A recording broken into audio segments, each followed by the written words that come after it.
बड़ी खबर सामने आ रही है जहां पर यूक्रेन के 13 ऊर्जा ठिकानों पर रूसी हमले सामने आए हैं। जी हां, रूस और यूक्रेन को लेकर बड़ी खबर। 13 ऊर्जा ठिकानों पर रूसी हमले हुए हैं। यूक्रेन के 4 शहरों में ब्लैकआउट हो गया है, पावर नहीं मिल रही।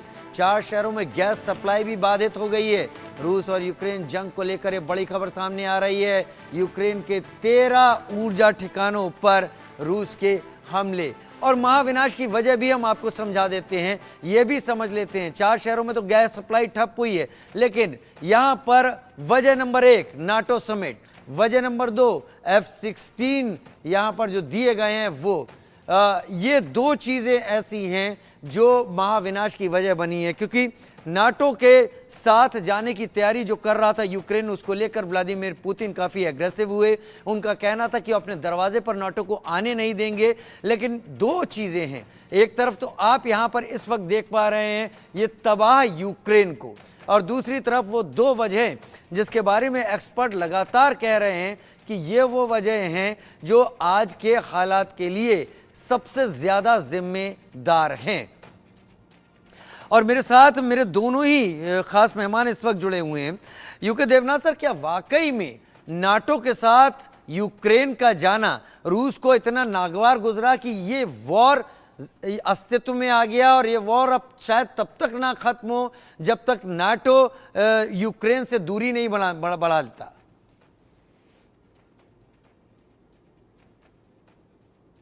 सर अनम्यूट कर लें खुद को।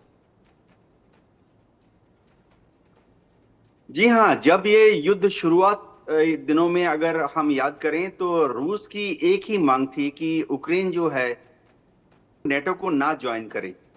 रूस को सबसे बड़ी दिक्कत ये है कि नेटो के फ्रंट पर अलग अलग तरीके से अमेरिका और पश्चिमी देश जो हैं वो नेटो को पूरब की तरफ बढ़ा रहे हैं। जब द्वितीय विश्व युद्ध खत्म हुआ था तो नेटो में जो देश थे वो पश्चिमी यूरोप के देश थे, जैसे कि फ्रांस, इंग्लैंड, इटली, पश्चिम जर्मनी। लेकिन आस्ते आस्ते नेटो का विस्तार पूर्व की तरफ हो गया। रोमानिया, पोलैंड, लिथुआनिया, एस्टोनिया, इन सब ने आस्ते आस्ते नेटो को ज्वाइन करना शुरू कर दिया।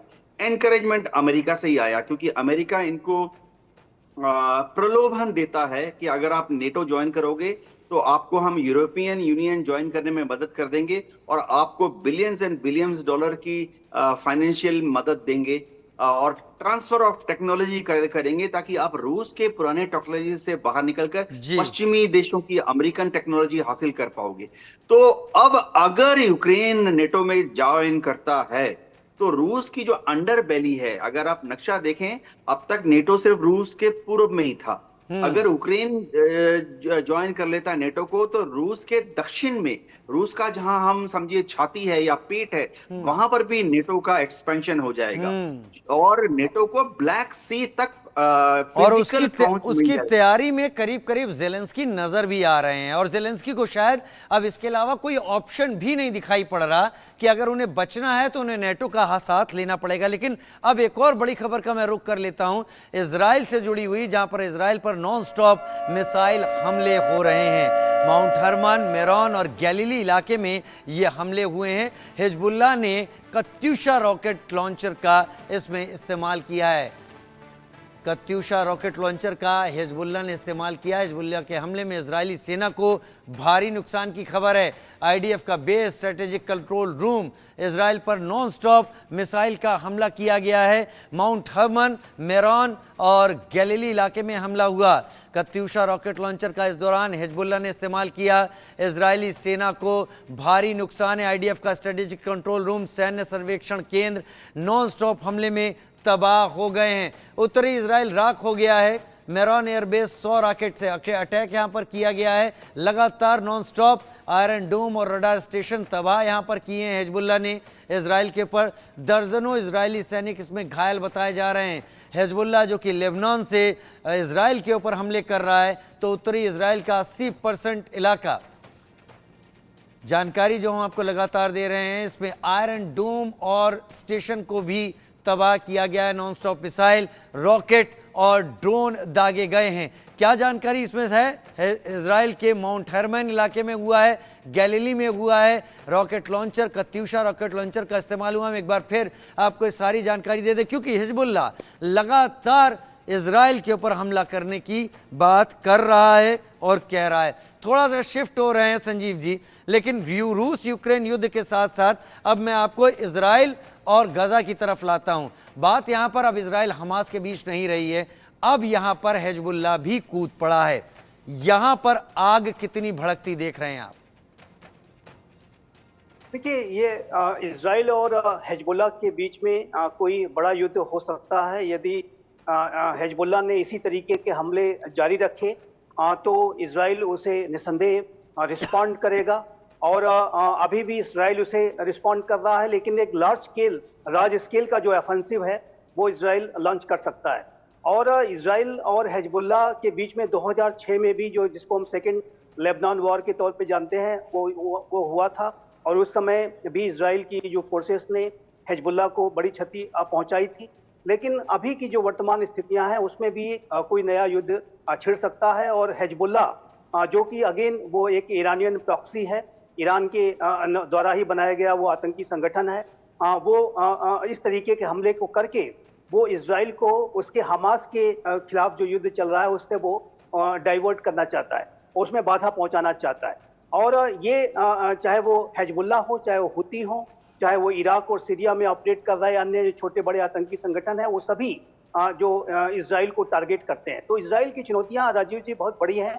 और इजराइल को के ऊपर जो 7 अक्टूबर का जो सबसे बड़ा आतंकी हमला हुआ, उसके बाद से इजराइल अपनी सुरक्षा को लेकर के बहुत अधिक सतर्क है। और मेरा ऐसा मानना है, स्पष्ट रूप से मानना है, कि हिजबुल्लाह ने अगर ऐसे ही हमले जारी रखे तो इजराइल जो है हिजबुल्लाह के विरुद्ध बहुत बड़ी कार्रवाई कर सकता है। अगला जो नंबर है वो हिजबुल्लाह का लग सकता है, उसका भी वही हश्र इजराइल कर सकता है जैसा कि हमास का हो रहा है। लेकिन इससे इजराइल 2 फ्रंट वॉर में उलझता हुआ साफ दिखाई दे रहा है। हम बड़ी खबर का रुख कर रहे हैं। हिजबुल्लाह ने इजराइल पर ताबड़तोड़ हमला किया, जिसमें 200 ड्रोन की बरसात की आईडीएफ के ठिकानों पर। हिजबुल्लाह के लड़ाकों ने 200 ड्रोन दागे। हमले में इजरायली बेस पर भी नुकसान पहुंचाने की कोशिश की गई है। इसको समझेंगे हम अपने मेहमानों के साथ, लेकिन दर्शकों को बता दें कि इजरायली बेस पर पहली बार इतना बड़ा नुकसान किया गया। 100 रॉकेट, 200 ड्रोन की बरसात इजराइल के बेस पर की गई है और हिजबुल्लाह की तरफ से की गई है। यह हम यहाँ पर समझ सकते हैं कि लेबनान के इलाके से हिजबुल्लाह इजराइल के ऊपर रॉकेट हमले लगातार कर रहा है। लेकिन इजराइल जितने ज़्यादा हमले झेल रहा है, इजराइल जितने ज़्यादा नुकसान झेल रहा है, वो अपने आप में एक बात को यहाँ पर साफ करते हैं कि उतना ही बड़ा रिटेलिएट इजराइल करने वाला है। और जब रिटेलिएट इजराइल करेगा, इजराइल इसका जवाब देगा, तो उस स्थिति में लेबनान में और हिजबुल्लाह को कितना बड़ा नुकसान होने वाला है, शायद वो अनकाउंटेबल हो, शायद वो गिनती के गिनने में ना आए, जितनी तैयारी इजराइल इस हमले के बाद हिजबुल्लाह के ऊपर करने वाला है। मेरे साथ मेरे दोनों खास मेहमान इस वक्त लगातार जुड़े हुए हैं। यूके देवनाथ सर, लेबनान आखिर क्यों हिजबुल्लाह को सपोर्ट कर रहा है? लेबनान इस बात को क्या समझ नहीं रहा कि इसके चलते लेबनान और इजराइल के बीच में एक बड़ा वॉर शुरू होने वाला है, या फिर ये वॉर लेबनान तक सीमित नहीं है, अब Israel versus rest of the Islamic countries, उस वॉर की पृष्ठभूमि तैयार की जा रही है? जी हाँ, दिक्कत ये आ रही है कि लेबनान बहुत छोटा सा मुल्क है और उसकी जो सरकार है बेरूत में, वो बहुत ही कमजोर सरकार है। उनका हिजबुल्लाह के ऊपर कोई कंट्रोल नहीं है। लेबनान की जो सरकार है, लेबनान की जो आबादी है, अगर देखें तो आधे मुस्लिम हैं, शिया सुन्नी हैं, ज्यादातर शिया हैं, और आधे जो हैं क्रिश्चियन हैं। अब वहां घूम घूम कर सरकार बनती है, बहुत ही कमजोर सरकार बनती है बेरूत में। घूम घूम के वो एक बार प्रेसिडेंट, एक बार प्राइम मिनिस्टर, एक बार जो लोकसभा के स्पीकर हैं, उनके पार्लियामेंट के स्पीकर, वो तीनों कम्युनिटी से बनाते हैं, एक बार शिया, एक बार सुन्नी, एक बार मुस्लिम, अब एक बार क्रिश्चियन। अब दिक्कत ये आ रही है कि उनकी आर्मी, नेवी, एयरफोर्स भी बहुत छोटी है, तो वो हिजबुल्लाह पर कंट्रोल नहीं कर पा रहे हैं। जो लेबनान की एयरफोर्स है ना के बराबर है, लेबनान की नेवी है शून्य के बराबर है, उनके पास एक आर्मी है जो कि 60,000 के करीबन नफरी है, और दिल्ली पुलिस में आप देख लीजिए 90,000 जवान है। तो लेबनान की आर्मी में जो 60,000 जवान है, उनकी इक्विपमेंट प्रोफाइल भी बहुत ही लो है। तो वो हिजबुल्लाह को पहले कोशिश कर चुके हैं दबाने की या हटाने की या भगाने की। ठीक है सर, थोड़ा सा अपडेट दे देते हैं दर्शकों को। जैसी जानकारी, जो चीज़ें हैं, कभी भी इजराइल लेबनान की जंग संभव है। जर्मन एयरलाइंस संकेत नंबर 1, जर्मन एयरलाइंस लुफ्थांसा ने 31 जुलाई तक के लिए लेबनान की फ्लाइट को रद्द कर दिया है। दूसरा संकेत जो मिल रहा है, इजराइल के रक्षा मंत्री ने कहा कि तुरंत 10,000 सैनिकों की ज़रूरत है। तीसरा संकेत, इजराइल की रिजर्व फोर्स को अब अलर्ट रहने का आदेश दे दिया गया है। चौथा संकेत, हिजबुल्लाह प्रमुख नसरुल्लाह की एक्टिविटी बहुत तेज देखी जा रही है। और पांचवा संकेत, इराकी मिलिशिया ने कहा है हिजबुल्लाह पर हमला हुआ तो हम अमेरिकी ठिकानों को तबाह कर देंगे। अब ये इजराइल का पलटवार होगा।